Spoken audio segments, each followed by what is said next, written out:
আপনি এখন একটা বাজারের মধ্যে যান, বাজারের মধ্যে গেলে দ্রব্যমূল্যের অবস্থাটা দেখলে আপনি ক্লিয়ার হয়ে যাবেন। সামনে আসতেছে রমজান, তাহলে আপনি কিভাবে এটাকে মানে কি কন্ট্রোল করবেন? এখন এইটা কন্ট্রোল করতে পারতেন যদি আপনি প্রাইমারি স্টেপে যদি আওয়ামী লীগের সিন্ডিকেটগুলোকে ভেঙে দিতেন।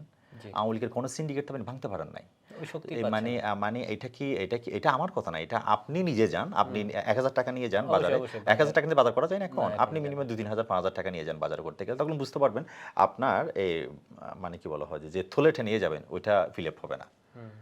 তো আপনি বাসে উঠেন, বাস উঠলে এমনি কথা বলবেন। কথায়, কথায় কোসামের কথা বলবে, "ইন্দু সরকার কি করছে? ৬ মাস হয়ে যাচ্ছে।" হ্যাঁ, অবশ্যই আমরা সরকারের সমালোচনা করতেছি না। আমরা সরকারের পক্ষে। আমরা সরকারকে ব্যর্থ হতে দিব না। আমরা রাজনীতি আমার নেতা যেহেতু বলে যেখানে বলতেছে আমাদের দলীয় সিদ্ধান্ত যেখানে সরকারকে ব্যর্থ করা যাবে না।